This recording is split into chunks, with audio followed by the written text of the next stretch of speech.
এগুলো কি রান্না করছি বলো তো? তোমরা কি বলতে পারবে আমি কি রান্না করছি? এগুলো হচ্ছে টাকোয়া। আমাদের এদিকে এগুলোকে টাকোয়া বলে। তোমাদের ওইদিকে কি বলে অবশ্যই কমেন্টে জানাবে।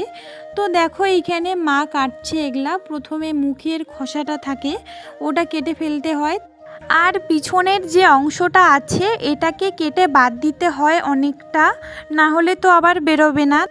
এখন এগুলোকে অনেক ভালো করে ধুয়ে সিদ্ধ করতে হবে।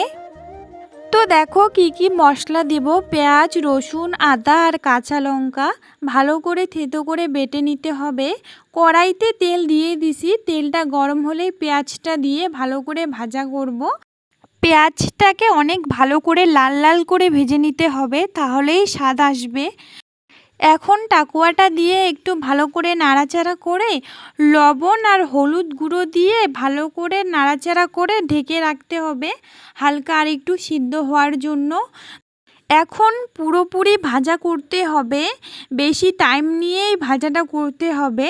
তারপর যে বাটা মশলাগুলো আছে ওগুলো দিয়ে এখন আরও অনেকক্ষণ ভাজাভাজি করতে হবে। হালকা একটু জল দিয়ে দিলাম, কারণ কড়াইয়ের পিছনে লাগতেছিল তার জন্য। তো দেখো আমার ভাজাটা প্রায় হয়ে গেছে, একটু ঝোল করব তার জন্য একটু জল দিয়ে দিলাম ঝোলের জন্য। এখন নাড়াচাড়া করে তারপর লাস্টের দিকে একটু গরম মশলা দিয়ে দেব সেন্ট করার জন্য। লাস্টে এই গরম মশলাটা মাস্ট, এটা দিতেই হবে, না হলে স্বাদ আসবে না। তো আমি এখন খেয়ে দেখব কেমন হয়েছে। তো অনেক গরম, খাওয়া যাচ্ছিল না, তাও খাচ্ছি। এই যে দেখো বার করলাম, একটা বার করতে পেরেছি, অনেকটা টেস্টি লাগছে খেতে। তোমরা বাড়িতে অবশ্যই ট্রাই করবে আর ভিডিওটা কেমন লাগছে জানাবে।